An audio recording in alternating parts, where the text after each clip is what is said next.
Move her out of my ER. She's just a nurse. Elliot Voss said it without lowering his voice, without hesitation, without once looking at the man on the gurney whose heart was dying by the minute. He said it the way men say things when they have never once been told no. Then he straightened his tie, turned to the two board members standing behind him, and smiled. That smile was the last mistake Elliot Voss would ever make freely. He just needed a little more time to find that out. Before we go any further, if that already has your blood boiling, stay with me until the very last second of this story, because what comes next will leave you speechless. Please like this video and drop a comment telling me what city you're watching from. I love seeing how far these stories travel across the world. Now let's go back to where this really began. Nora Calloway had not come to Hargrove Memorial Hospital by accident. Most people who knew her in Caldwell, Georgia, believed she had. She had arrived 6 weeks earlier with a single duffel bag, a resume that answered every question except the most important ones, and the kind of quiet that people mistake for shyness until they spend enough time around it to understand it is something else entirely. She had taken the night shift in the emergency room because night shifts asked fewer questions. She had taken the job at Hargrove specifically because of what she already knew about the man who ran it. But none of that was visible on a Tuesday night when she pushed through the staff entrance at 11:43 and took the tablet from Marcus Teller without breaking stride. Marcus was the charge nurse. He had worked nights at Hargrove for 9 years and had the particular economy of motion that comes from doing the same difficult job long enough that efficiency becomes instinct. He did not look up from the whiteboard when he handed her the tablet. Bay 2 is a chest pain who drove himself in, he said, which means he waited too long. Bay 4 is a pediatric fracture whose mother believes orthopedics works like a drive-through. Bay 6 has been waiting on a cardiac panel since 10. Who ordered it? Prentice. He went on break 40 minutes ago, said it could wait. Nora was already walking toward Bay 6. The man in the bed was 61 years old. His name was Raymond Duff, and he had driven himself to the emergency room at 9:15 that evening because he thought he had bad indigestion. His skin had the grayish cast that experienced emergency nurses recognize before they can name it, the color that arrives before the collapse, the visual equivalent of a warning that most people see only in retrospect. She picked up the EKG strip from the bedside tray. Dr. Prentice had reviewed it. His note read 3 words, probable GERD, monitor. Nora read the strip once, then she read it again. Mr. Duff, she said, is the discomfort spreading anywhere? Your left arm, your jaw, between your shoulder blades? He shifted against the pillow. My left shoulder's been tight since this afternoon. I figured I slept wrong. On a scale of 1 to 10, where is it right now? Maybe a 5. It was an 8 when I pulled into the parking lot. He attempted a smile. I was scared I was going to hit something. She picked up the phone and called the attending. Prentice answered on the 4th ring. What is it? This is Calloway in Bay 6. I'm looking at Raymond Duff's EKG, and I'm seeing ST elevation in leads V1 through V4. Given his presentation, I think we need to consider an anterior STEMI and get cardiology down here now. I reviewed that strip 2 hours ago, Prentice said. It's within normal variation. The labs will clarify. Dr. Prentice, if this is an anterior STEMI, we are already inside the intervention window. If we wait 40 minutes for labs and we're right, we've lost him. Nurse Calloway, his voice shifted, compressed. I have examined this patient and made my clinical determination. Your role is to monitor and document, not to diagnose. Are we clear? Nora held the phone for 1 second longer than necessary. Yes, doctor, she said and hung up. She stood at the foot of Raymond Duff's gurney. 4 seconds passed. Then she paged the cardiology resident on call. Dr. June Hartley arrived at 12:17, still pulling her hair back, reading the chart summary on her phone while she walked. She was precise and fast in the way of someone who had trained herself out of unnecessary motion. She took the EKG strip from Nora's hand, read it, and looked up. How long has he been here? Almost 3 hours. Something passed through Hartley's face. Not surprise, something harder than surprise. Get me the cath lab, she said. Tell them we're coming. And then the doors opened. Elliot Voss walked into the ER the way he always walked into rooms, which was the way a man walks when he has spent 14 years making sure that every person in every building understands exactly who controls what. He was 58, silver-haired, wearing a suit at midnight that communicated wealth so precisely it seemed intentional. Behind him walked 2 members of the Hargrove Memorial Board of Directors, both in business casual, both wearing the carefully neutral expressions of people who had come expecting a tour and were now watching something unscripted. He stopped when he saw the controlled urgency around Bay 6. His eyes moved from Hartley to Nora to Raymond Duff to Prentice, who had materialized from somewhere near the nurse's station and was already constructing his expression into something that said, "This is under control," before anyone had asked him. "What's the situation?" Voss said.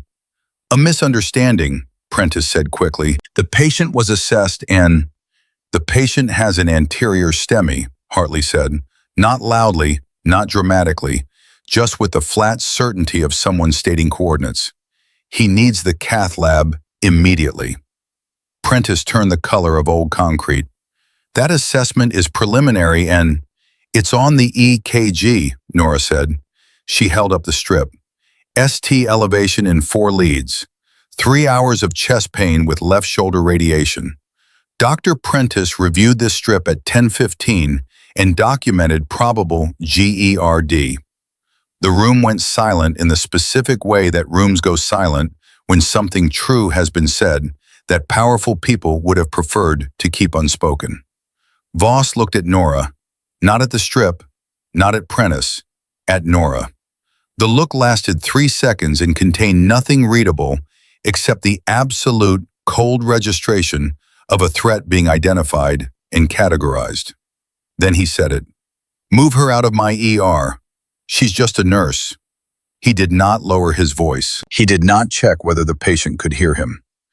Dr. Prentice made his determination. That is the chain of command. That is the process. He turned slightly toward the board members, adjusted his tone 2 degrees toward the professional and said, "This is exactly the protocol disruption our efficiency initiative is designed to address." Dr. Hartley stepped forward. "Mr. Voss, I need to be direct with you. If this patient does not go to the cath lab in the next 25 minutes, Dr. Hartley," Voss cut her off with a single degree of warmth that was somehow colder than anything else he had said. "Is there a formal cardiology consult request on record for this patient?" There was not. Nora had bypassed the consult form to save time. Voss let the silence do exactly what he had designed it to do. Then he looked at the board members and lifted one hand in a gesture that said, "You see what I deal with." Marcus appeared at Nora's shoulder. His voice was barely breath. "Walk away right now, please." Nora did not walk away. "Mr. Voss," she said, and her voice was steady with the kind of steadiness that is not performed but trained. "You can remove me from this bay. You can file whatever documentation you feel is appropriate. But this EKG says what it says, and a written note calling it GERD does not change the physiology." She set the strip on the tray. She looked at Hartley. Hartley grabbed the phone. Voss did not stop her. He watched the whole sequence with the stillness of a man who has decided to deal with something later, on his own terms, in a location of his own choosing. He said something quiet to one of the board members that Nora could not hear. Then he walked away without looking back, which was somehow more frightening than if he had stayed. Prentice left the bay without speaking to anyone. Raymond Duff reached out and caught Nora's wrist. His grip was weak but deliberate. "Thank you," he said. She covered his hand for 1 second. "Don't thank me yet," she said. "Let's get you there first." They moved him to the cath lab at 12:31. An hour and 40 minutes later, word came back. Complete occlusion of the left anterior descending artery, cleared. Without the intervention, Raymond Duff would not have survived until morning. Nora restocked Base 6 and completed her documentation with the methodical attention she gave to every task. She time-stamped everything. She noted every exchange. She had learned in a different life, in environments where documentation meant the difference between accountability and erasure, that the written record was always the last thing standing when everything else collapsed. Marcus found her in the supply room at 2 in the morning and stood in the doorway without speaking for long enough that she looked up. "You know what you just did," he said. "I know what I did," she said. "I saved his life. You humiliated Prentice in front of Voss and 2 board members." Marcus crossed his arms. His expression was not angry. It was something older and more tired than anger. "Prentice will be resentful for a month. Voss will be something else entirely, for much longer." "Tell me about Voss." Marcus looked at her. "Why?" "Because you started to tell me in the hallway last week and stopped yourself. And because you have the expression of a man who has been holding something for a long time and is getting tired of the wait." He was quiet for a moment. Then he came into the supply room and let the door close behind him. "4 years ago," he said, "there was a cardiologist on staff here, Dr. Thomas Riley. Good physician, the kind of doctor who actually read his patient's files before walking into the room." He paused. Tom presented data at a board meeting that showed Hargrove's post-cardiac procedure outcomes were being misrepresented in the federal quality reports. The numbers being submitted didn't match the actual patient records. It was fraud, federal funding fraud. Nora set down the supplies she was holding. "What happened to him?" "He made a formal complaint. It went to the Internal Compliance Committee, which reports directly to Voss." Marcus's jaw tightened. 6 weeks later, Tom was found at the bottom of the exterior stairwell behind the east wing. Medical examiner ruled it an accidental fall. Poor lighting, missed a step. "And you believe that?" The pause before his answer was long enough to be its own answer. "Tom texted me the night before he died," Marcus said. "He told me Voss had called him in for a late meeting. He said something felt wrong. He said if I didn't hear from him by Friday morning, I should tell someone." His voice dropped. "I heard from him Friday morning. He seemed fine." 6 weeks later, he was in the ground, and his wife was arguing with the medical examiner's office, and I was standing here telling myself it was a coincidence. "Was it?" "No," Marcus said. "I don't think it was." Nora looked at him steadily. "Why are you telling me this now?" "Because you just did the same thing Tom did," Marcus said. "You challenged Elliot Voss in front of his board. And Tom was a physician with 15 years of tenure and an impeccable record, and it still didn't protect him." He met her eyes. "You've been here 6 weeks." The air between them held the weight of that for a moment. "What did you do before nursing?" Marcus asked. "I was in the military." "Combat?" She looked at him without answering.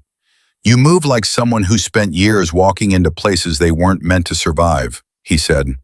"And you looked at that EKG with a certainty that physicians with twice your clinical experience couldn't match." He shook his head slowly. "Whatever brought you here, Nora, whatever you came to this hospital looking for, I want you to understand something. Voss has been doing this for 14 years, and no one has stopped him. Not Tom Riley, not the 3 other people before Tom, whose departures I watched and told myself were coincidences." His voice broke on the last word, just slightly, just enough. "I am not brave. I have never been brave." Her badge access to the medication dispensary was flagged for review, adding a supervisor override to every single medication pull. Her parking credentials stopped working. A system error, she was told. It would be resolved.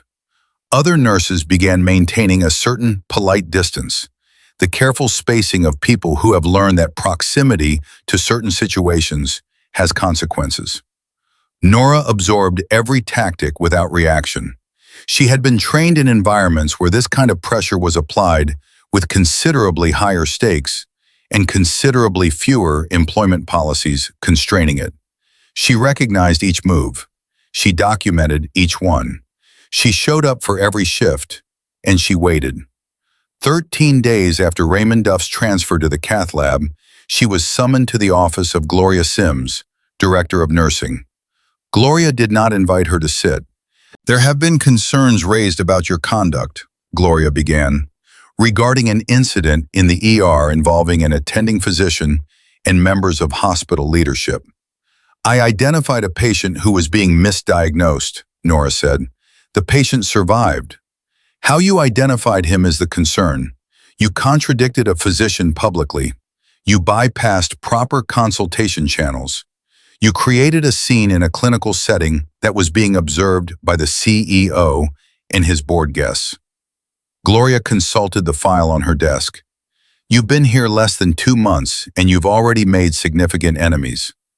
"I've made one enemy," Nora said. "I'm aware of who he is." Gloria looked up. Something shifted in her expression. A loosening of the official layer, something closer to actual human concern underneath it. "Whatever your background is, I don't know it, but I know how this hospital works. I've watched Voss operate for 11 years. She lowered her voice slightly. 3 people before you challenged him in ways that threatened his authority. 1 resigned. 1 was terminated. 1... She stopped.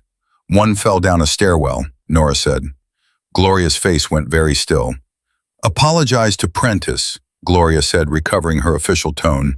"Make peace with Voss. Keep your head down. This blows over if you let it."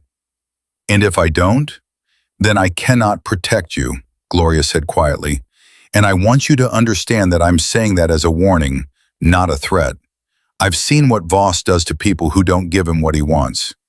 Walk carefully." Nora left the office and returned to her shift. She did not apologize to Prentice. That same night, working a quiet stretch between patient calls, she took out her phone and pulled up a contact she had not used since the day she drove into Caldwell. The name read D. Price. She typed one message. "Need to talk. Timeline may be accelerating." The response was immediate. "How close?" "Close enough. He's moving faster than the profile suggested." Then 3 words came back that confirmed what she had already suspected. "We know. Stay ready." She pocketed her phone and looked out across the empty ER bay. She had come to Hargrove Memorial with a purpose that had nothing to do with being invisible, and everything to do with making herself visible in exactly the right way, at exactly the right moment, to exactly the right predator. Thomas Riley had challenged Voss and died before anyone could protect him. Carl Webb had filed a compliance report and disappeared before anyone thought to ask where he went. Sandra Okafor had reported harassment and been terminated before her voice could matter. They had all been alone. Nora was not alone. She had been counting on Elliot Voss's arrogance, the specific kind of arrogance that builds over 14 years of total impunity. The kind that makes a man believe that what worked before will always work again. That another nurse, another middle-of-the-night meeting, another rooftop or stairwell or darkened corridor would produce the same result as every time before. What he could not know, what he had no way of knowing, was that this particular nurse had calculated exactly this kind of fall before, in darker places than a Georgia hospital rooftop, and had survived them all. She received the email at 7:22 the following Friday morning, as she was finishing her shift documentation.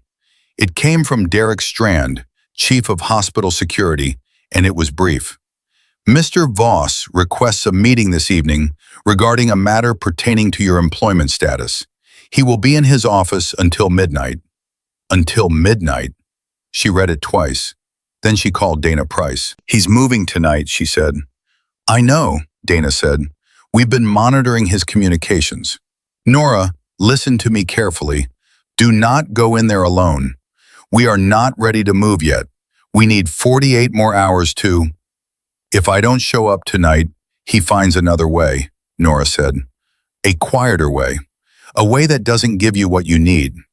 A pause. You're going anyway, Dana said. I'm going anyway. Another pause, longer. Then I need you to understand something before you walk into that building. What we've found goes further than Riley, further than the compliance fraud. Voss has done this before, more than once, more than twice, and we have almost enough to prove it. Dana's voice was tight with something that was not quite fear, but was adjacent to it. You are not just a witness, Nora. You are the last piece.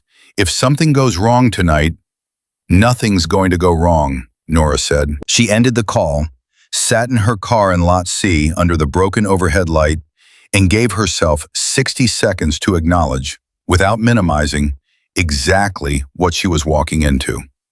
Then she started the engine. Elliot Voss had spent 14 years building an empire on the certainty that the people beneath him could be broken, silenced, and erased. He was about to discover that he had finally, irreversibly, chosen the wrong person to underestimate.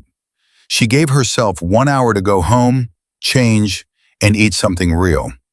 Not because she was hungry, but because she had learned, in places far darker than a Georgia hospital, that the body's needs did not pause for danger, and that ignoring them was how people made their first mistake. She made eggs. She drank water. She changed into dark jeans and a jacket with deep pockets. She charged her phone to 100%. Then she sat at her kitchen table for exactly 10 minutes and thought about Thomas Riley. She had never met him. She knew him only through the things Marcus had said, through the careful phrasing of a man describing someone he had failed to protect. She knew he had been thorough and careful and brave in the specific way that civilians were brave, without training, without backup, without any framework for what was coming. He had sent Marcus a text the night before he died because he had felt that something was wrong and had no better tool for handling that feeling than a message to a colleague. He had been right about the feeling. He had just been alone with it. Nora was not going to be alone with it. She left the house at 10:47 and drove toward Hargrove Memorial through streets that were quiet in the way that late weeknights in mid-sized southern cities were quiet. Not empty, just settled. The particular stillness of a place that had put itself to bed and trusted the dark to stay outside. She parked 2 blocks from the hospital in a lot attached to a closed insurance office, not in the hospital's own parking structure. Old habit. You never parked where someone else controlled the exit. Dana Price called as she was walking. "Tell me you changed your mind," Dana said. "Tell me something I don't know," Nora said. A breath on the other end. Then, "We pulled Voss's financial records going back 8 years. There are offshore transfers, small enough to miss individually, totaling just over $400,000 across 11 years. The recipients are shell companies. 3 of them dissolved within 6 months of specific staff departures at Hargrove." Nora kept walking. "You're telling me he paid someone?" "We're telling you he paid someone at least 3 times.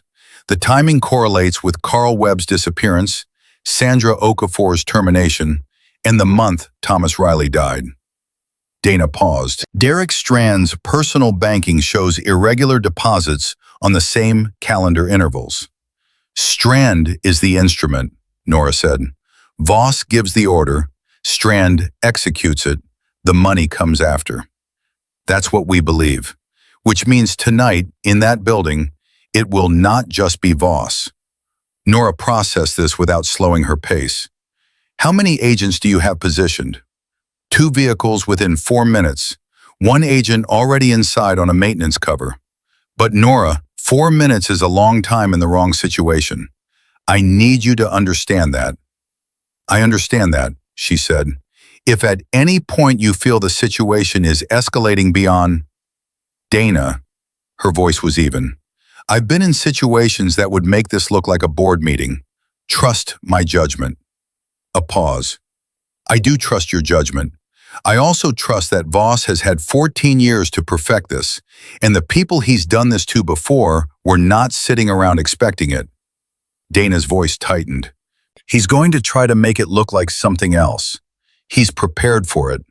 Whatever he says in that room, whatever he shows you, he has a narrative already built. I know, Nora said. So do I. She entered through the hospital's main lobby at 11:08, nodded to the overnight security desk attendant, and took the elevator to the 8th floor, where the administrative suites occupied the North Quarter. The building had a different quality at this hour, not hostile exactly, just stripped of the daytime performance. The ambient hum of an institution running on skeleton staff and fluorescent light. Derek Strand was waiting in the hallway outside Voss's office. He was a large man, not tall but wide through the shoulders, with the specific physical presence of someone who had spent years making sure that presence was felt before he spoke. He looked at Nora the way a man looks at a problem he has been assigned to manage. "Nurse Calloway," he said. "Mr. Strand. Mr. Voss appreciates you coming in." He gestured toward the office door. "He's ready for you." "I'm sure he is," she said, and walked past him into the office.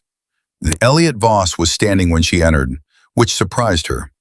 She had expected him behind his desk, behind the physical architecture of his authority. Instead, he was at the window, jacket off, sleeves rolled, projecting the image of a man who had been working late and was troubled by what he had to do next. It was a performance, a good one. "Nora," he said, first name, deliberate. "Mr. Voss." He gestured toward the chair across from his desk. She sat. He remained standing, which was also deliberate. "I want to start by saying that I respect what you did for that patient," he said. "Raymond Duff is alive because of your attentiveness. That is not nothing." She waited. "The problem," he continued, settling into his chair now, lacing his fingers on the desk, "is not the outcome. The problem is the method. You bypassed protocol. You publicly undermined a physician's authority in front of hospital leadership. You created an incident that has generated formal complaints from Dr. Prentice, from 2 board members, and from my office." He opened a folder. "I have documentation here of 3 separate protocol violations in your 6 weeks at this hospital, including tonight's conduct report, the unauthorized medication dispensary bypass from last week, and an incident in week 2 where you exceeded your scope of practice during a trauma assessment." Nora looked at the folder. "Those incidents didn't happen," she said. "The documentation says otherwise." "Then the documentation is fabricated." The word landed in the room and stayed there. Voss looked at her with an expression that was almost admiration. Almost. "That's a serious accusation." "So is falsifying personnel records to manufacture grounds for termination," she said, "which is what this is." He closed the folder, set it to one side, and then he did something she had not fully anticipated. He dropped the performance entirely. Not with anger, not with threat, just with the flat, unhurried frankness of a man who had decided that the usual approach was unnecessary. "You are not what you appear to be," he said. She said nothing. "I've had HR do a deeper background pull on you this week.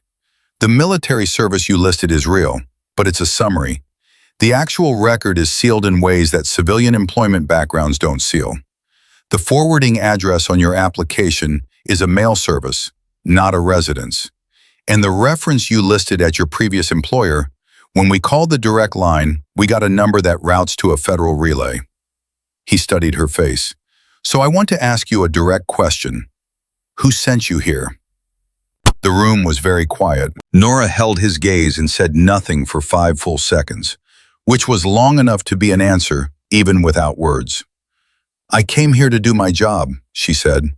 "People who come here just to do their job don't have sealed military records and federal relay references," Voss said.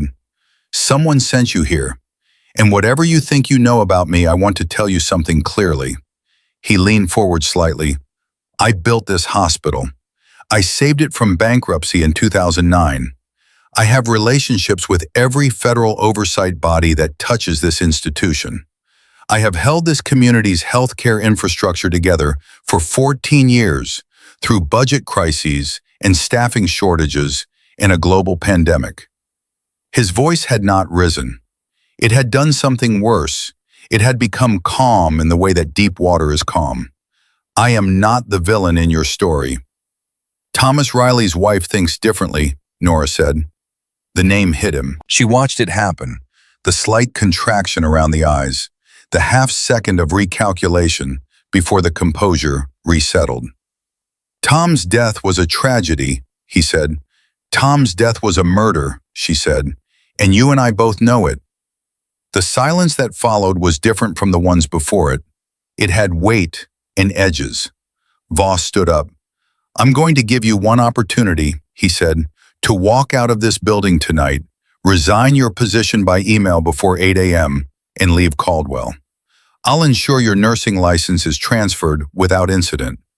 Whatever investigation you think you're part of, whatever your handlers believe they built against me, it won't survive contact with my legal team, and it won't survive the counter-narrative I've already prepared. He walked around the desk, not toward her, toward the door. He opened it. Derek Strand was standing immediately outside. Behind Strand were two men she did not recognize, both in security uniforms, both positioned in the specific way that people position themselves when they expect to move quickly. Nora stood up. There it is, she said quietly. This doesn't have to be difficult, Voss said from behind her. No, she agreed. It doesn't. She turned to face him, with Strand and the two guards in the doorway behind her, and she saw in Voss's face the same thing she had seen in the faces of other men in other situations. The absolute certainty of someone who had run this play before and expected the same result. The certainty of a man who believed that this particular problem, like every problem before it, would be resolved before morning. I want to tell you something, she said to Voss, before this goes where you're planning to take it. Her voice was level, unhurried. Thomas Riley texted Marcus Teller the night before he died. He said something felt wrong. He said if Marcus didn't hear from him by Friday morning, someone should be told. She paused. Marcus heard from him Friday morning, and he spent 4 years telling himself that meant nothing. Something moved in Voss's expression. Last week, she continued, Marcus came to me. He gave me everything, every name, every date, every conversation he'd filed away and tried to forget. And I passed all of it to people who have been building a case against you since before I ever walked through that front door. You're bluffing, Strand said from the doorway. Nora looked at him. Derek, the account in the Cayman subsidiary received 3 transfers in 11 years. The most recent was 4 weeks after Thomas Riley's autopsy was closed. The routing number traces to a financial services company in Atlanta that your brother-in-law owns. She let that settle. You have approximately 40 minutes before warrants are executed. I would think carefully about what you do next. The color left Strand's face in a single, visible wave. Voss did not move. But something in his posture changed, the almost imperceptible shift of a man recalculating, running new variables against a plan that was no longer yielding the expected outputs. The door, he said to Strand, his voice stripped of everything except command. Take her to the roof access, now. And there it was, step to the Timsteb. Not a negotiation, not an exit offer, the roof. The same place Thomas Riley had not come back from, except Thomas Riley had been brought to a stairwell and told it was a meeting. Nora had been brought to an office and told it was a termination. The destination was always the same, only the approach route changed. Strand grabbed her left arm. She let him, for exactly long enough to feel the grip and catalog it. Then she said, without struggling, without raising her voice, Dana, now. She was not speaking to anyone in the room. Strand froze, looked at her, looked at the room. There was no visible device, no phone in her hand, no earpiece he could see. She's wired, one of the guards said. She's bluffing, Voss said. From somewhere in the building, distant but unmistakable, came the sound that every person in that room recognized, even if they had never heard it directed at themselves. The controlled, coordinated movement of multiple people entering a building with purpose and authority. Boots on stairwell metal. Voices carrying the clipped cadence of federal procedure. Strand released her arm. Voss stood at the window and looked down at the parking lot below, where 3 vehicles had appeared that had not been there 20 minutes ago, positioned in the pattern that law enforcement uses when it wants to ensure that nothing leaves a building that has not been cleared to leave. He turned to look at Nora. For the first time in 14 years of running an institution through fear and absolute control, Elliot Voss looked at another person and understood that he had miscalculated in a way that could not be corrected. "You were never just a nurse," he said. "No," she said, "I wasn't." The door to the office opened. Dana Price walked in with 2 FBI agents behind her, badges visible, hands calm, moving with the particular unhurried efficiency of people who have all the time they need because every exit is already covered. "Elliot Voss," Dana said, "you are under arrest for conspiracy to commit murder, obstruction of justice, and federal healthcare fraud. You have the right to remain silent." Strand bolted for the door. He made it 4 steps into the hallway before the agent, who had been inside the building since 9 p.m. on a maintenance cover, stepped out of a utility closet and put him on the floor with the practiced economy of someone who had done it many times before. Voss did not run. He stood at his window, hands at his sides, looking down at the parking lot below, at the vehicles and the agents in the neat, efficient dismantling of 14 years of absolute authority, and he was very, very still. Nora stood in the center of his office and watched. She did not feel triumph. She felt the specific quiet that follows the resolution of a long and dangerous thing. The quiet that is not peace exactly, but is the prerequisite for it. Dana put a hand briefly on Nora's shoulder as she passed. 4 minutes, Dana said. "I know," Nora said. "I had a plan." "I know you did," Dana almost smiled. "You always do." They walked Voss out through the lobby at 11:51, past the overnight desk attendant whose expression cycled through shock and recognition and something that looked in the end like relief. Past the bay where Raymond Duff had been 3 weeks ago with a failing heart, and a nurse who refused to let him be managed into a statistic. Nora stood at the lobby window and watched the federal vehicles pull away. Behind her, she heard footsteps. She turned. Marcus Teller was standing 20 feet away in his scrubs, having come down from whatever floor he had been working, drawn by the activity, by the lights, by the weight of something finally breaking that had been straining for years. He looked at her for a long moment. His eyes were red. "Tom," he said. Just the name, like a question and an answer at the same time. "We're going to get there," she said. "All of it, every piece." Marcus nodded. He pressed the back of his hand briefly to his mouth. Then he looked at the floor and nodded again, and turned around and walked back toward the elevator, back toward his shift, back toward the patients who needed him, carrying something that was lighter now, not weightless, but lighter, and that was enough for tonight. Nora stood alone in the lobby. Her phone buzzed. A message from Dana. "Strand is talking. He hasn't stopped talking since they got him in the vehicle. We're going to need you at the field office in the morning. There's more than we thought." She read the message twice. Then she put her phone in her pocket and walked out of Hargrove Memorial into the cold Georgia night.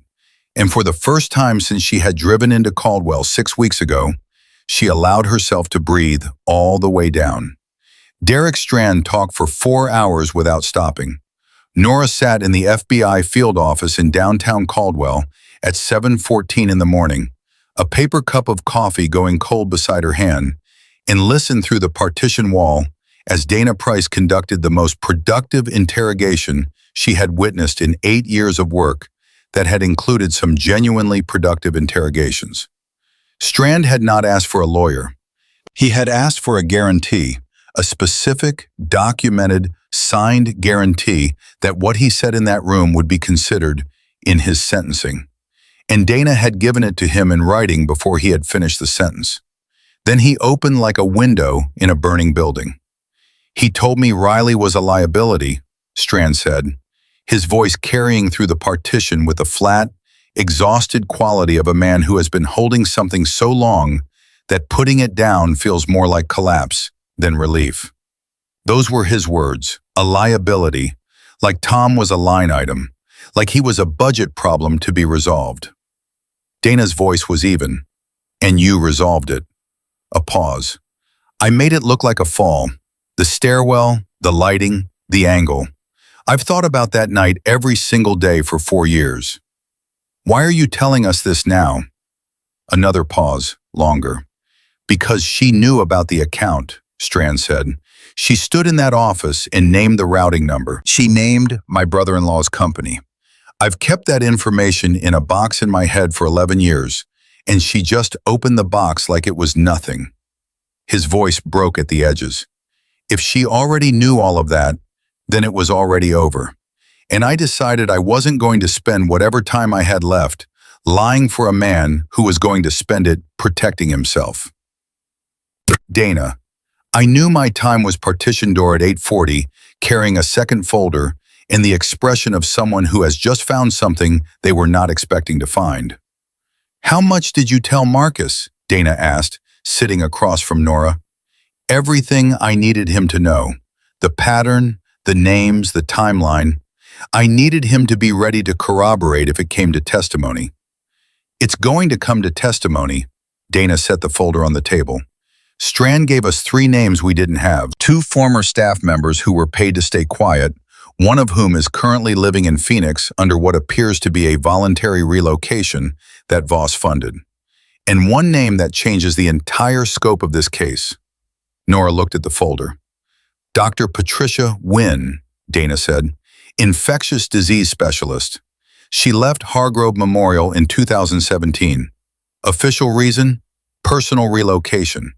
Actual reason, according to Strand, she discovered that Voss had been falsifying infection rate data submitted to the Centers for Medicare and Medicaid Services for 6 consecutive years." Dana opened the folder. "The falsified data allowed Hargrove to maintain a quality designation it did not legitimately hold, which directly affected its federal reimbursement rate." She paused. "We are talking about $12 million in fraudulent federal payments over 6 years. Nora sat with that number for a moment. "Where is Patricia Wynn now?" she asked. "That's the part that changes things," Dana said. "Patricia Wynn died in 2019. House fire. Ruled accidental. Origin undetermined."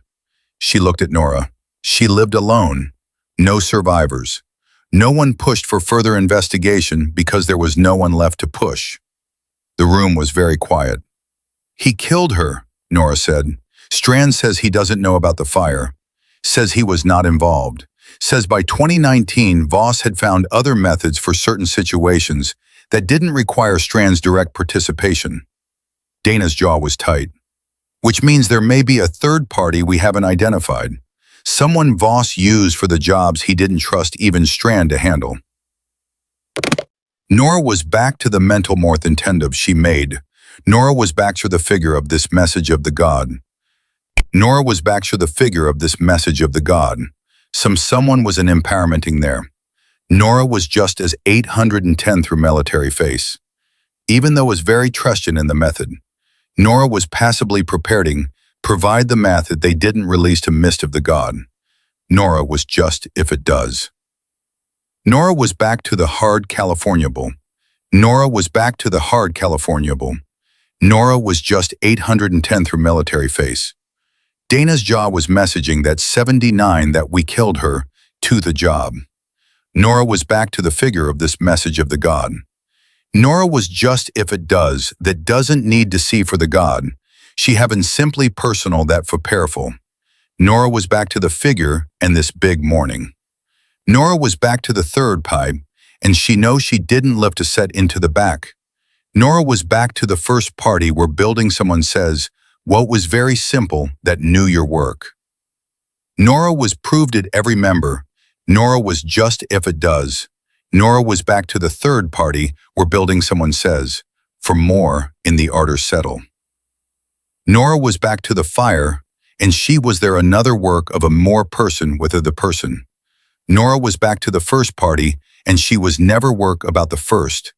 Nora was back to the first party because he didn't live to be so okay. Even though she building with no reason matter, which comes in who she didn't need to grow them.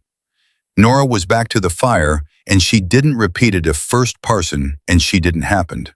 She wanted to see that most of the difference and the way that she worked within Soam for what he should be removed. Nora was no undetermined that for the long of no detail. Nora was no changes with no greats. Nora was no detail with making she his build. Nora was ever in the person of no detail. Nora was the defensive of no detail. Nora was no Mary in no detail, because there was the best restion for the nudist complains. Nora was no bodied at this verses in your day. Nora was no married in anything that we have in doom, that he didn't lift in no weapon. Nora was no nother. Nora was very traced in many people for you. Nora was no perished. Nora was no changes that he has build and firsted, and he worked to provides in the back to the jobs of this no test. Nora was no official and no matter. Nora was no Mary and the work was made.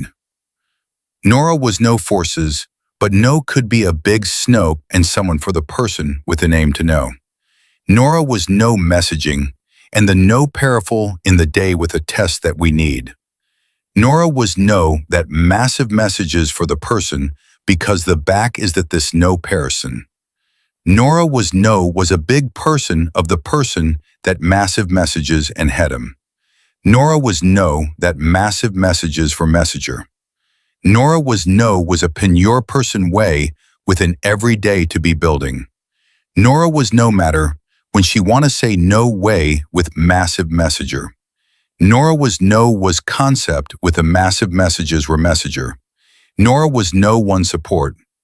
Nora was no one support and she killed her backing with that massive messages for messenger. Nora was no was a political methods and she killed her day has 17.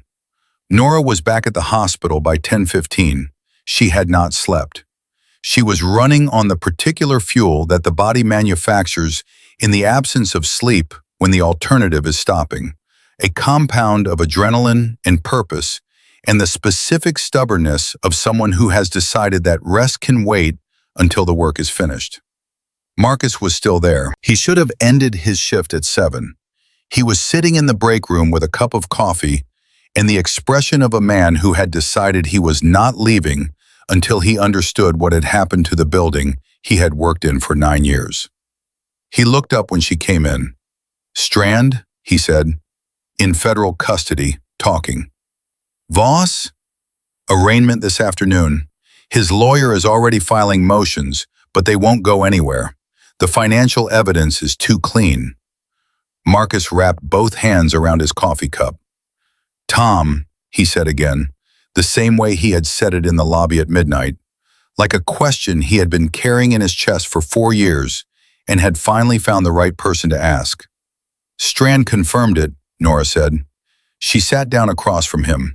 She did not soften it because Marcus was not a man who needed things softened. He needed them true. Voss ordered it. Strand executed it. The stairwell was staged. The sound Marcus made was not a word. It was something that lived below words, in the part of a person where guilt and grief and relief exist simultaneously without resolving into anything clean. "I should have told someone," he said. "You told me," she said. "That's what mattered. 4 years too late." 4 years is not too late if it's the piece that finishes it. She leaned forward slightly. "Marcus, what you gave me, the names, the dates, the conversation Tom had with you the night before he died, that is going to be the spine of the prosecution's case. Your testimony is the human record. The financial evidence proves the money moved. Your testimony proves why." He looked at her for a long time. "Will you be there when I testify?"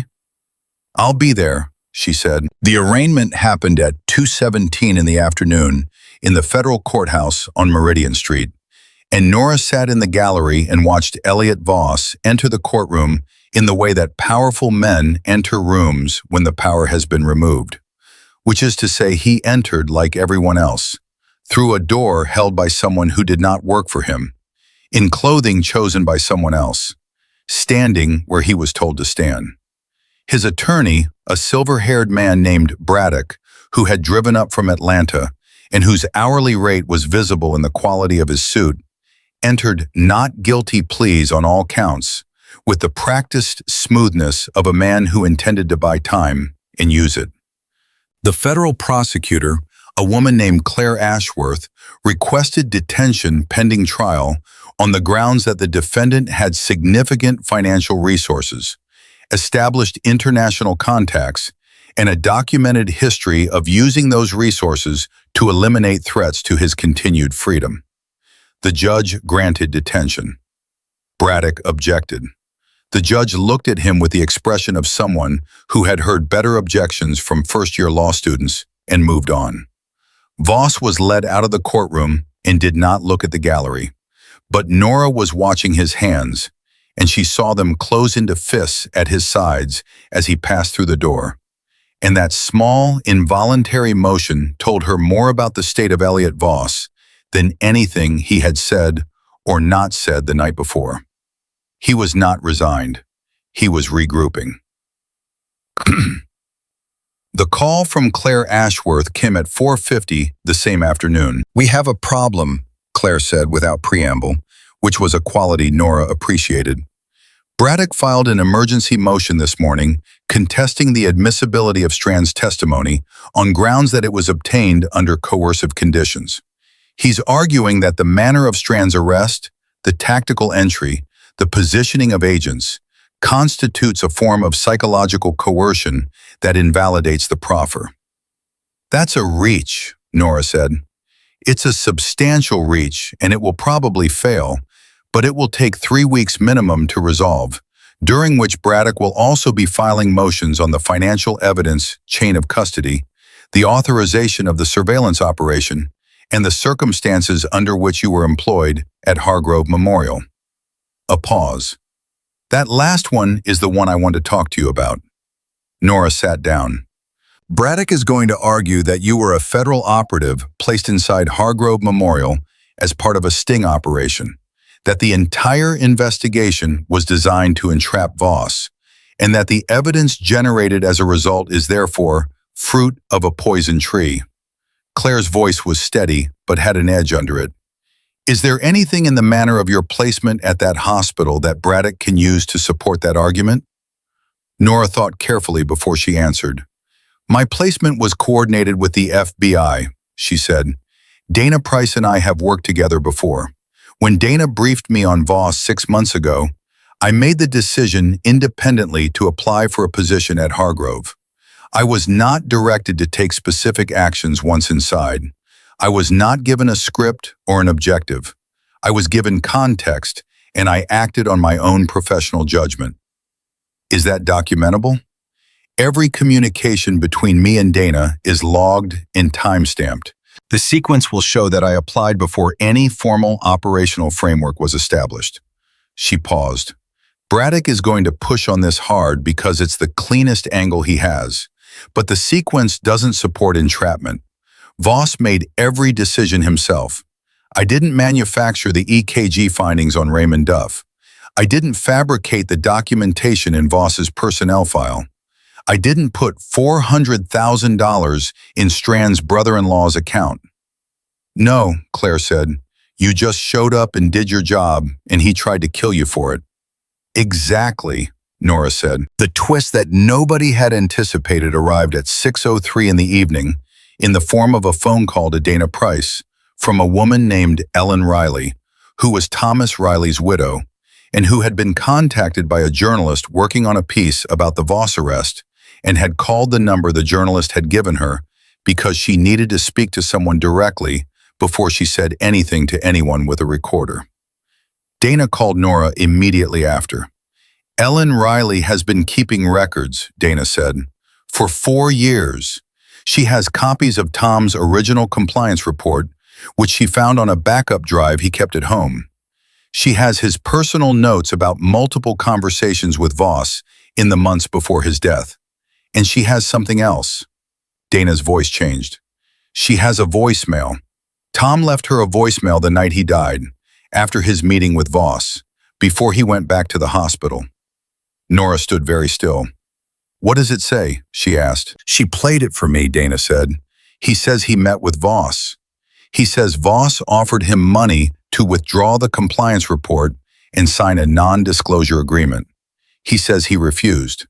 He says he is going back to the hospital to retrieve documents he stored in his office that he needs to give to someone outside Hargrove." A pause. "Then he says, Ellen, if anything happens to me, I need you to know I did the right thing. I need you to know I tried." The silence on the line lasted several seconds. "He knew," Nora said. "He knew," Dana said. "He recorded the meeting with Voss on his phone. Ellen found the phone in his office desk when she cleaned it out. She didn't listen to it for 2 years because she couldn't bring herself to. When she finally did, the recording was there. She has been trying to decide what to do with it ever since." 4 years, Nora said, and in those 2 words lived everything she understood about the particular paralysis of a grief that contains knowledge too dangerous to hold and too important to release. Ellen Riley had been sitting alone in a house with evidence of her husband's murder and the voicemail of a man saying goodbye without calling it goodbye, and she had carried that for 4 years because she had not known who to trust with it. "She's willing to turn everything over," Dana said. "She wants to testify."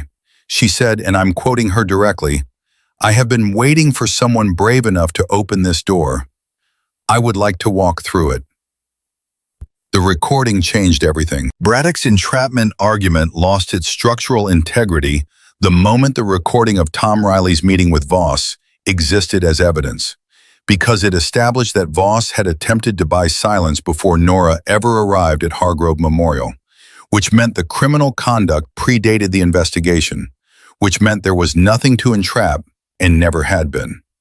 Claire Ashworth called Nora at 8:15 the following morning with a voice that contained the controlled satisfaction of a prosecutor who has just watched a defense strategy dissolve. "Braddock withdrew his entrapment motion at midnight," she said. "He's refiling his strategy around Strand's credibility instead, which is weaker ground for him and stronger ground for us." She paused. "The trial date has been set, 14 weeks. "Is that enough time?" Nora asked. "It's enough time if our witnesses hold," Claire said. "Ellen Riley, Marcus Teller, the 2 former staff members Strand named in Phoenix, and you." She let that list sit for a moment. "The defense will come after all of you. They will question your motives, your credibility, your history.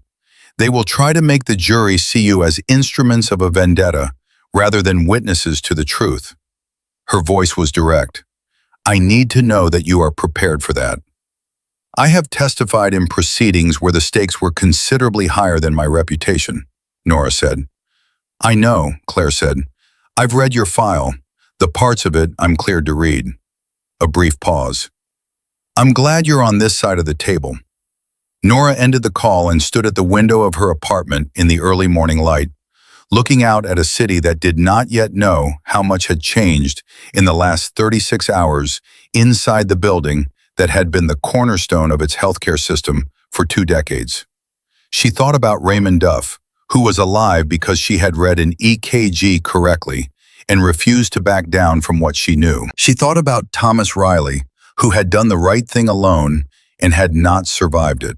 She thought about Ellen Riley, who had sat with a voicemail for 4 years, who had listened to her husband's last words and carried them in silence until someone finally came along who made carrying them feel less like surrender and more like preparation.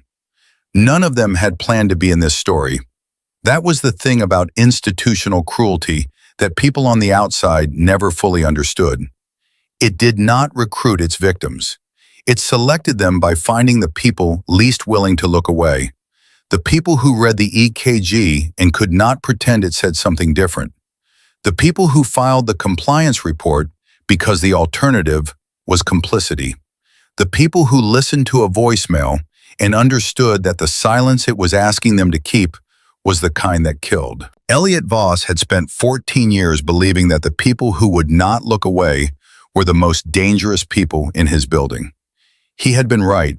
He had just never met one who looked back. The 14 weeks between Voss's arraignment and his trial were the longest Nora had spent in one place since leaving the military, and they were nothing like the stillness she had originally come to Caldwell looking for. Claire Ashworth ran trial preparation the way certain commanding officers ran operations, with total clarity about the objective, zero tolerance for imprecision, and the specific intensity of someone who understood that the difference between winning and losing lived in the details that other people decided were too small to matter. She met with Nora 3 times a week, sometimes 4. She walked her through the sequence of events at Hargrove Memorial until Nora could recite it in any order, from any point, under any kind of pressure, which was exactly the point. Braddock is going to come at you on the military background, Claire said during one of their sessions, 10 days before the trial began. He's going to try to frame your entire presence at Hargrove as a covert operation. He wants the jury to see you as a trained operative who manipulated a hospital administrator into a confrontation that served a federal agenda. That's not what happened, Nora said. I know that. You know that. The jury needs to know it in a way that Braddock cannot dismantle. Claire looked at her steadily. When he asks about your background, you do not deflect and you do not minimize. You answer directly. You served. You transitioned. You chose nursing because you wanted to help people in a different way. That is a true thing, and it is a human thing, and 12 people in a jury box will understand it. And if he pushes on the FBI connection, then you tell the truth in the exact sequence it happened. Dana briefed you on Voss. You made an independent decision to apply for a position at Hargrove. You were not directed, scripted, or controlled. You were given information and you acted on your own judgment. Claire set her pen down. Nora, the reason Braddock can't win this argument is because it's not true. The truth is actually your strongest defense. Use it like one. 000. Tamarcus Teller had never testified in a federal proceeding before.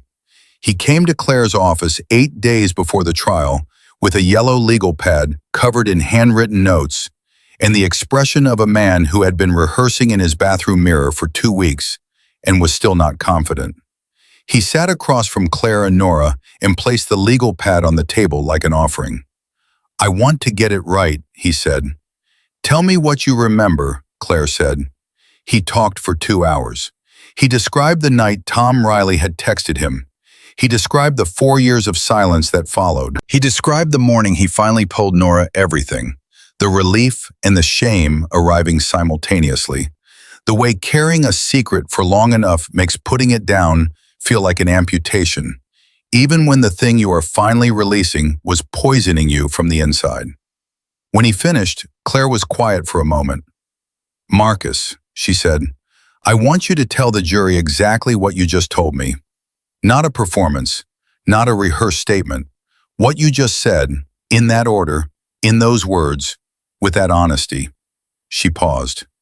The defense is going to suggest that you're testifying now to protect yourself from any liability for staying silent. I want you to be prepared for that. Is that true? Marcus asked. Am I doing this to protect myself? The question surprised Nora. She looked at him. I've been asking myself that for 3 months, he continued. Whether this is courage or just self-preservation dressed up in better clothes. He looked at his hands on the table. I watched what happened to Tom and I said nothing. I watched 3 other people leave this hospital under circumstances that didn't make sense, and I said nothing. For 4 years I told myself I had reasons.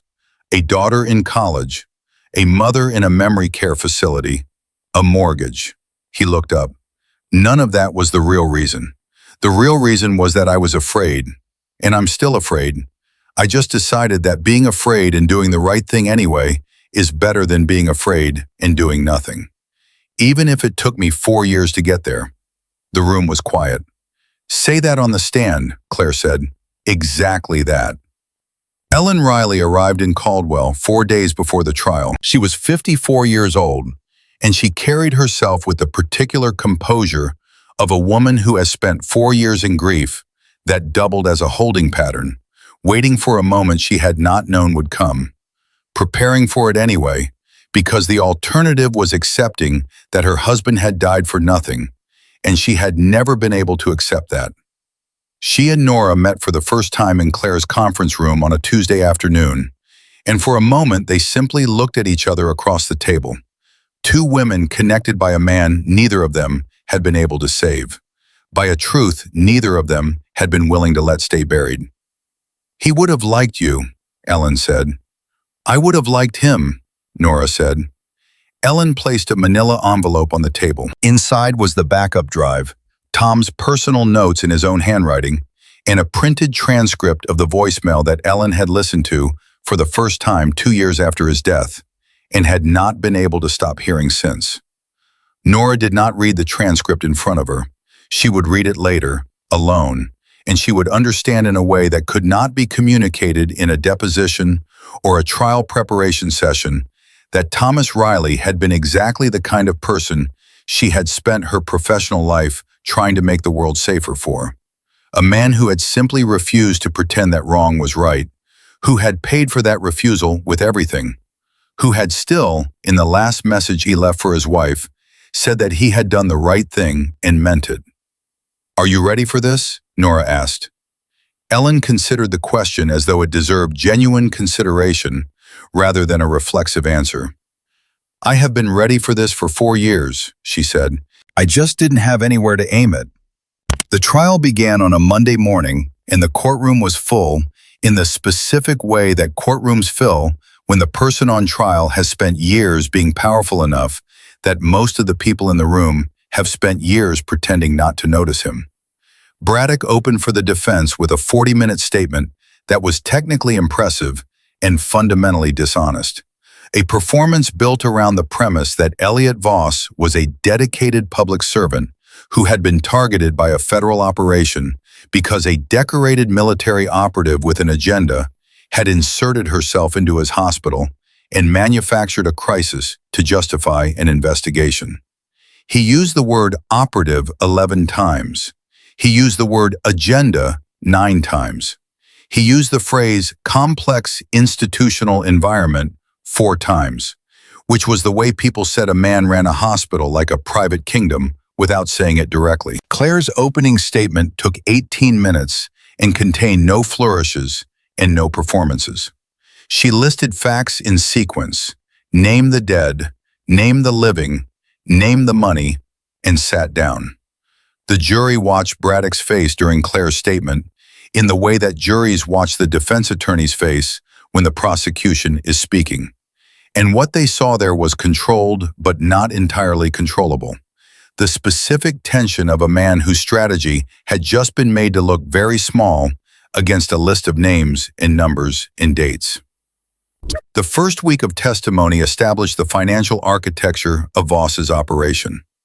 The forensic accountant who had spent 3 months untangling the offshore transfers walked the jury through 11 years of payments with the patient clarity of a teacher who understands that the goal is comprehension rather than impressiveness. Braddock cross-examined for 2 days and managed to introduce technical complexity without introducing doubt, which was the worst possible outcome for a defense strategy that depended on confusion.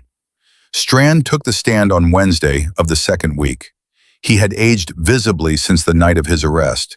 He sat in the witness box with his hands folded and his eyes directed at a point approximately 2 feet in front of him, and he answered every question Claire asked with the flat, specific accuracy of a man who had decided that the only thing he had left to give was the complete truth. He described Thomas Riley's death in detail. The jury was very still during that testimony, not the polite attention of people listening to procedural evidence. the specific stillness of people hearing something they cannot unhear. Braddock's cross-examination of Strand was aggressive and technically skilled and entirely ineffective because Strand had nothing left to protect and therefore nothing that could be threatened. Every attempt to introduce inconsistency ran into the same wall. A man who had already surrendered everything and was now simply being accurate. "You're testifying against my client to reduce your own sentence," Braddock said. "Yes," Strand said. "So your testimony is self-interested?" "Yes," Strand said again. "So is every decision I made for 14 years when I was working for him. The difference is that this one is true." Thursday of the second week, she played Tom's voicemail for the courtroom through a speaker system that made his voice fill the room with the particular intimacy of a recorded human voice, present and absent at the same time, speaking from a point 4 years in the past with complete ignorance of who would eventually be listening. Tom Riley's voice was calm. It was the voice of a man who had made his decision and was at peace with it, even while understanding its potential cost. He described the meeting with Voss. He described the offer and his refusal. He said he was going back to the hospital. Then he said, "Ellen, if anything happens to me, I need you to know I did the right thing." The courtroom was silent for the full 4 seconds after the recording ended. 2 jurors were visibly affected. Not dramatic, not performed. The quiet, private response of people who have just heard a man say goodbye to his wife without using the word.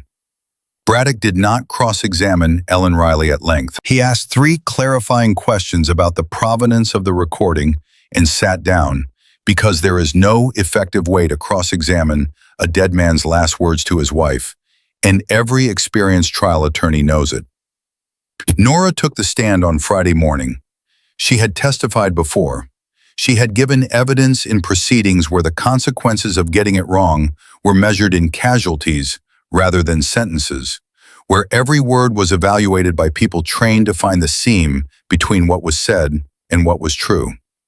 She was not nervous in the conventional sense. She was precise, which was better. Claire walked her through the sequence from the beginning. Raymond Duff's EKG, the confrontation in Base 6, Voss's words, delivered in front of his board, without lowering his voice, in a room where a dying man could hear them. The systematic retaliation that followed, the patterns she had identified. Thomas Riley's name appearing in a conversation she had not been meant to hear. The meeting in Voss's office. His recognition that she was not what she appeared to be. His decision, made in that office at 11:30 at night, to take her to the roof. And then she told him what he had said when that option was foreclosed. He said, "You were never just a nurse," Nora said. Those were his exact words. "What did you understand him to mean by that?" Claire asked. "That his mistake had been underestimating what I was," Nora said. "Not who I was, what I was." That was how he had always understood the people around him, in terms of what they could do to him or for him. Not as people, as variables. She heard the shift in the courtroom at that answer. Not sound exactly, more like a collective change in pressure, the sensation of 12 people simultaneously reaching the same understanding. Braddock's cross-examination of Nora lasted a full day and a half. He went at the military background first, exactly as Claire had predicted. He used the word operative 17 times. He suggested that Nora's presence at Hargrove had been engineered from the beginning, that Raymond Duff's EKG had been a convenient catalyst for a confrontation that Nora had been positioned to manufacture. "You were trained in covert operations," Braddock said. "I was trained in intelligence gathering and field operations, yes," Nora said. "And covert operations involve deception. They involve operating in environments where full disclosure isn't possible, yes. So you are comfortable with deception." "I'm comfortable with doing what the situation requires," Nora said. "At Hargrove Memorial, what the situation required was that I do my job as a nurse, which I did. Raymond Duff is alive because I read his EKG correctly and refused to be silent about what I read. There was no deception in that. You concealed your FBI connection from hospital staff. I did not announce it because it was not relevant to patient care. If you're suggesting that a nurse is required to disclose her professional history before she's permitted to correctly identify a STEMI, that's a novel legal theory. A ripple of something moved through the gallery. Not laughter, recognition. Braddock shifted ground. He challenged the sequence of her communications with Dana Price, attempting to establish that the arrest had been planned before any criminal conduct by Voss occurred that evening.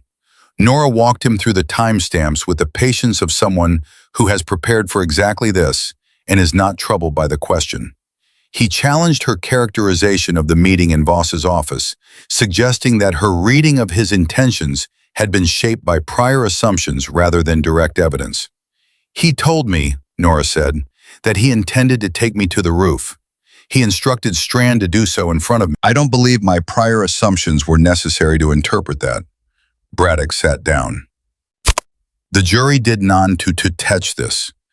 The jury going from B deliberated for 11 hours across 2 days. Nora did not wait in the courthouse. She went back to Hargrove Memorial and worked her shift because the patients in Bay 6 did not know or care that the CEO who had run the building for 14 years was sitting in a federal detention facility waiting for 12 people to decide his fate, and their need for competent care did not pause for institutional drama. Marcus was there. He had been there every shift since the arrest, steadier now, lighter in some visible way, as though 4 years of carried weight had been distributed across a larger structure and was no longer crushing any single person. Whatever happens, he said, during a quiet moment between patients, Tom's wife knows the truth now. His kids know the truth. That doesn't go away regardless of what 12 people decide. They're going to convict, Nora said. How can you be sure? Because the truth was the whole case, she said, and the truth was very clear. The verdict came in at 3:47 on a Thursday afternoon. Claire called Nora while she was charting at the nurse's station. Guilty, Claire said. All counts: conspiracy to commit murder, obstruction of justice, federal health care fraud. Strand's sentence reduction is confirmed. The 2 witnesses from Phoenix have agreed to civil cooperation. Nora set her pen down. Sentencing? She asked. 6 weeks. The prosecution will request maximum on all counts. Given the financial fraud scope and the confirmed homicide, we're looking at the rest of his life. Claire paused. Nora, you should know that when the verdict was read, Voss looked directly at the jury and said nothing. He just looked at them. And then he looked at the door, like he was already calculating the next move. Her voice was measured. He is going to appeal. He is going to use every resource he has to keep this in litigation. You should be prepared for that. I know, Nora said. Are you all right?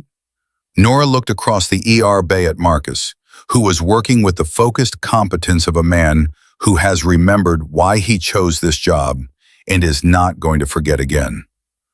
I'm all right, she said.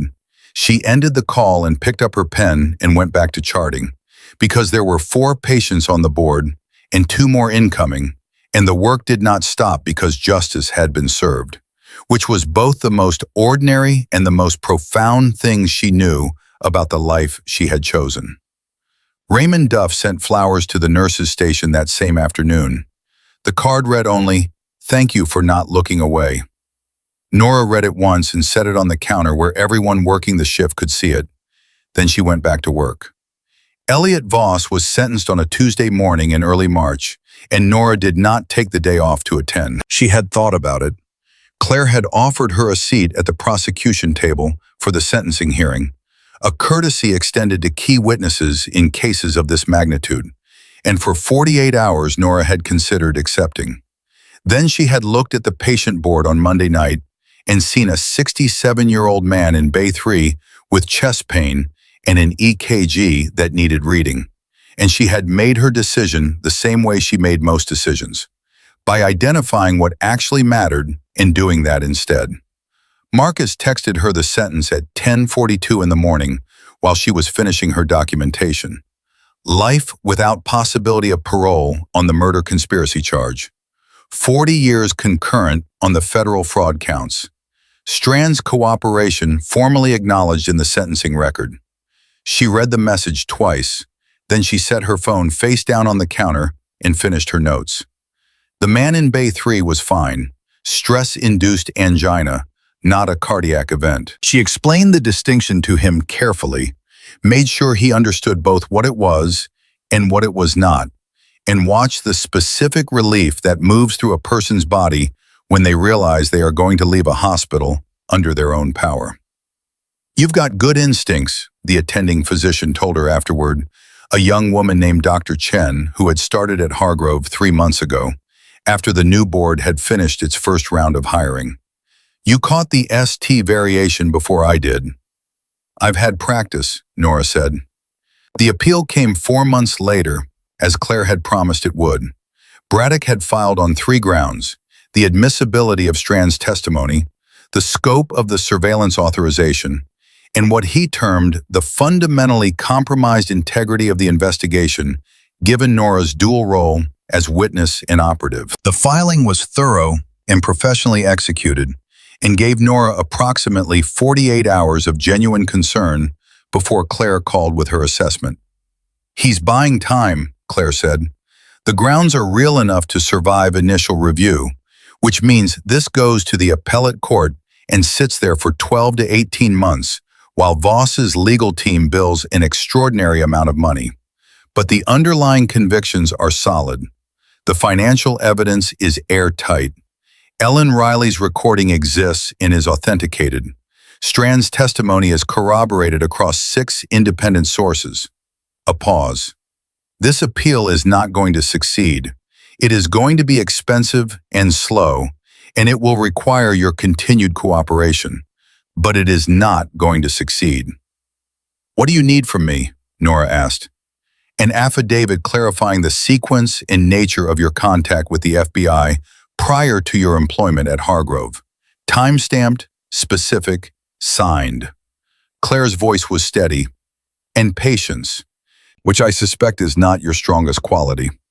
"It's not," Nora said. "Work on it," Claire said, and there was something almost warm in the way she said it. The hospital board had offered Nora the directorship of patient safety 3 weeks after the verdict. She had declined it then. She declined it again in March, after the sentencing. The board chair, a retired surgeon named Dr. Howard Gaines, who had been recruited specifically to lead the institution's reconstruction, had asked her directly during a meeting in his office why she kept saying no. "Because the position as currently structured reports through the CEO," she said, "which means its independence is entirely dependent on who the CEO is. You have a good CEO right now. In 5 years, you may have a different one. The value of an accountability function is that it doesn't depend on the virtue of the person at the top." Gaines had looked at her for a long moment. "What would you change?" "The reporting structure," she said. "Direct board access, independent investigative authority, protected status for staff who bring concerns to the office, legally enforceable, not just policy language." She paused. "And a mandate that the position actively solicits reports rather than waiting for people to be brave enough to come forward on their own. Most people are not brave enough. That is not a character failure. That is a rational response to an environment that has historically punished honesty. The structure needs to account for that." Gaines wrote something on the notepad in front of him. "Give me 60 days, he said. The call that Nora had not been expecting came on a Wednesday evening in April, 7 months after the arrest, from a number she did not recognize with an area code she did not immediately place. She answered because she always answered unknown numbers. Old habit. "Is this Nora Calloway?" The voice was female, mid-40s, with the controlled steadiness of someone who has practiced this call several times before making it. "It is." "My name is Dr. Sandra Okafor. I believe you know my name." Nora sat down. Sandra Okafor who had filed a harassment complaint at Hargrove Memorial 4 years ago and been terminated for performance deficiencies that were documented by the same compliance committee that reported directly to Voss. Sandra Okafor, whose name had been in Strand's original statement and whose departure from the hospital Nora had cataloged as part of the pattern she had built before ever walking through Hargrove's front door. "I know your name," Nora said. "I'm glad you called." "I saw the coverage of the trial," Sandra said. "I've been watching it since the arrest. I kept waiting for my name to come up in the testimony, and it didn't. And I told myself that meant it was over, that I could go back to the life I'd built in Phoenix and not look back." A pause.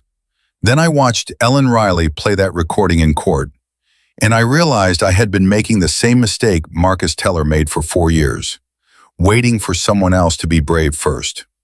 "What happened to you?" Nora asked. "The actual account, not the official record." Sandra's answer took 30 minutes. She described a harassment complaint that had been genuine and specific and immediately buried. She described the internal review that had taken 6 weeks and produced a finding of unsubstantiated with no explanation of the methodology. She described the termination that followed, framed as performance deficiency, using documentation she had never seen and had not been given the opportunity to contest. And she described what Strand had said to her in a parking structure on her last day, alone, after everyone else had gone home. "He said Voss wanted me to understand that this was a warning," Sandra said, "that if I filed an external complaint, if I talked to the state nursing board or an employment attorney or anyone else, the documentation in my personnel file would follow me permanently. He said Voss had relationships with every major healthcare system in the Southeast and that I would not work as a nurse again." Her voice tightened. "I had student loans. I had a mother on a fixed income. I made a calculation and I left." "That calculation was not a failure," Nora said. "He designed that situation specifically to make that your only rational option." "I know that now." A pause. "I want to testify at the appeal. I want to be on the record. I don't want to be one of the names that Braddock uses to suggest the case is bigger than the evidence. I want to be one of the names that proves the case is exactly as big as it is." Her voice steadied. "Can you help me do that?" "Yes," Nora said. "I can do that." She called Claire at 9 the following morning. "Sandra Okafor wants to come forward," Nora said. A brief silence. Then, "That changes the appeal calculus significantly. Braddock's core argument is that the investigation was targeted and narrow. A living witness who experienced Strand's direct intimidation tactics, separate from Riley's death, separate from the financial fraud, separate from your situation, that's a pattern witness. That's corroboration that doesn't come from anyone the defense can call compromised." "She's prepared to testify," Nora said. "She's been prepared for 4 years. She just needed a direction to aim it." "Ellen Riley said the same thing," Claire said quietly. "I know," Nora said. "That's not a coincidence. That's what happens when an institution runs on fear for long enough. The people it silences don't stop knowing what they know. They just stop having anywhere safe to say it." Claire was quiet for a moment. "The appellate filing is due to be heard in 8 weeks. I want Sandra's affidavit in my hands in 2. "You'll have it in 10 days, Nora said. The twist that reshuffled everything arrived not from the appellate court or from Braddock's office or from any of the institutional actors who had been generating motion in the case for 7 months. It arrived from a 23-year-old nursing student named Priya Mehta, who had been completing her clinical rotation at Hargrove Memorial when the arrest happened, and who had spent the intervening months writing her graduate thesis on institutional accountability structures in American healthcare, using the Hargrove case as her primary case study. She had requested an interview with Nora through the hospital's public affairs office, and Nora had agreed because the request was academic and because she believed that the most durable form of prevention was education. The understanding of how these systems worked embedded early enough in the people who would eventually run them. They met in the hospital cafeteria on a Tuesday morning in May. Priya was precise and prepared, and asked better questions than most of the journalists who had contacted Nora since the verdict. She asked about the structural conditions that had allowed Voss to operate unchecked. She asked about the specific failure points in the compliance and reporting architecture. She asked about what Hargrove was doing differently now and whether those changes were genuinely structural or primarily cosmetic. Then she asked the question that stopped Nora cold.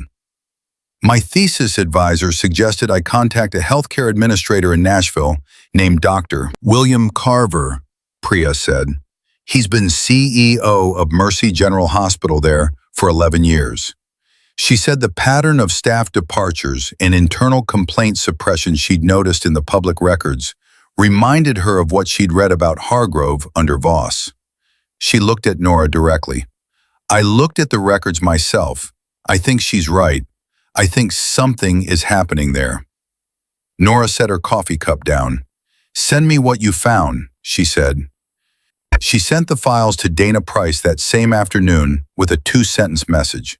Look at this. Tell me if I'm seeing what I think I'm seeing.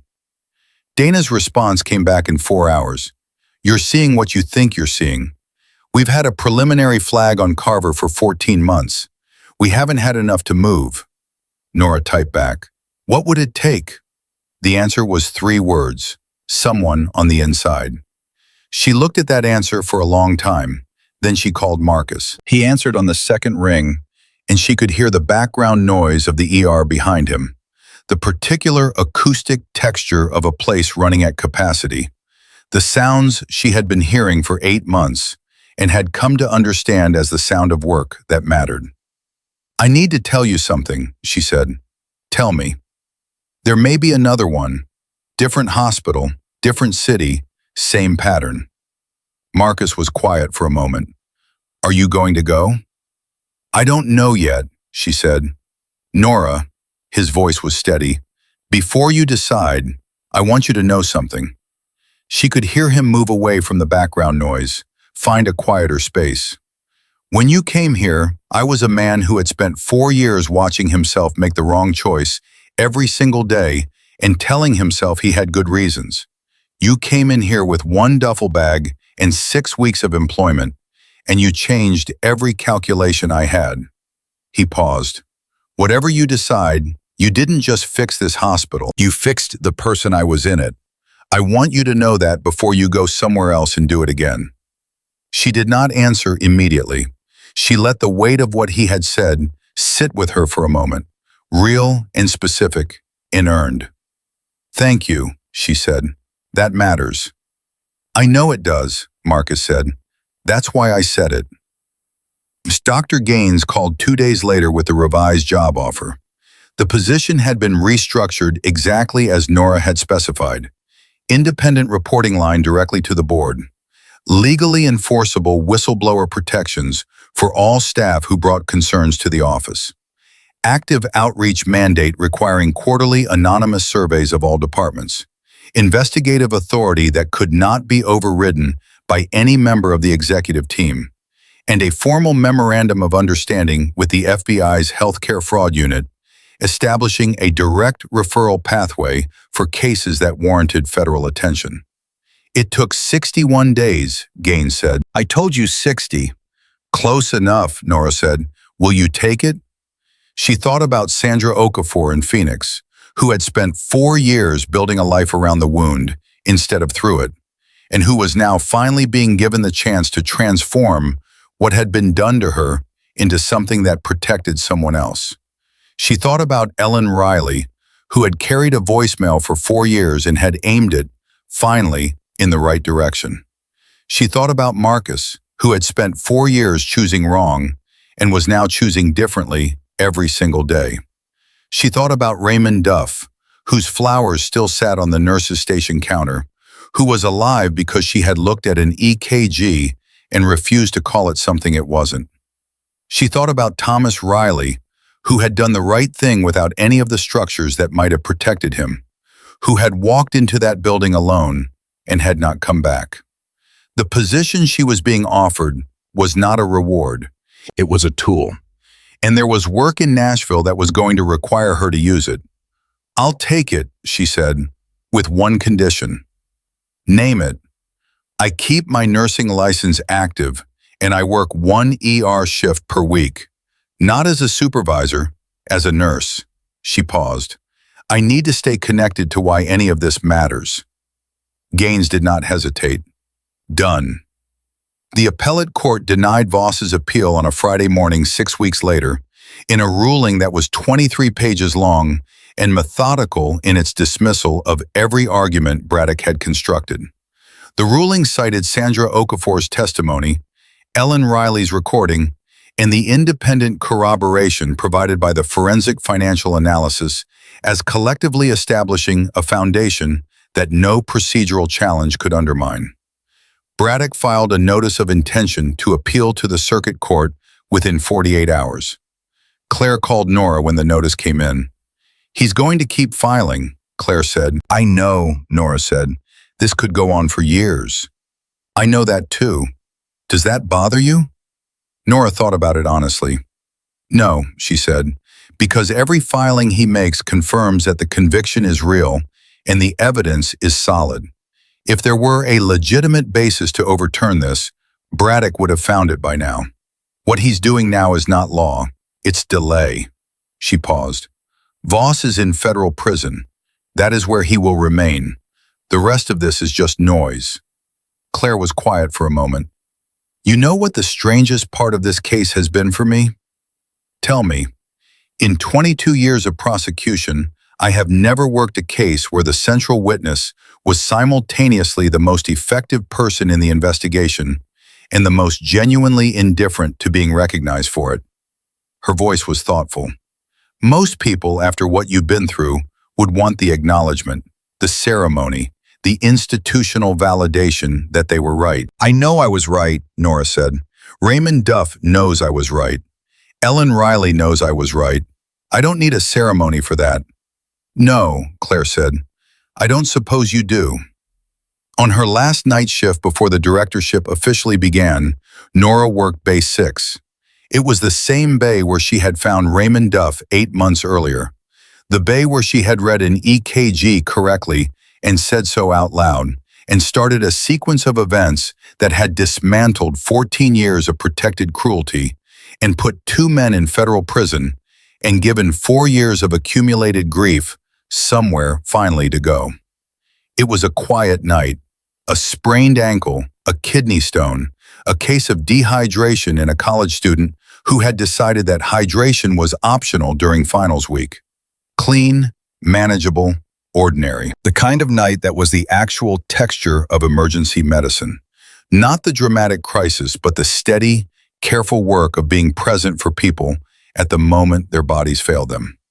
At 3 in the morning, Marcus brought her coffee and sat across from her at the nurse's station in the particular quiet of an ER that has temporarily run out of emergencies. "Last shift," he said. "For now," she corrected. He nodded. He looked at his coffee cup, then at her. "You're going to Nashville." She had not told him. She had not told anyone. But Marcus Teller had spent 9 years reading a room for a living, and he was very good at it. "Not yet," she said, "but eventually." "When you do," he said, "you'll already know exactly what to look for." "I always do," she said. He raised his coffee cup slightly. She raised hers. They drank in silence, 2 people who had come through something real together, sitting in the building where it had happened, doing the work that had brought them both there in the first place. At 4:17, an ambulance call came in. Chest pain, male, 64 years old, BP dropping on the way. Nora set her cup down and was moving before the radio finished transmitting. She had not come to Caldwell looking for a fight. She had come looking for work that mattered, in a place where the work was hard and the stakes were real, and someone needed to be willing to read the EKG and say what it said, regardless of who was standing in the room watching. She had found all of that, and she had learned in 8 months inside a building that had been run for 14 years by a man who believed that power made him untouchable, that the most dangerous person in any institution was never the one with the most authority. It was always the one who could not be made to look away.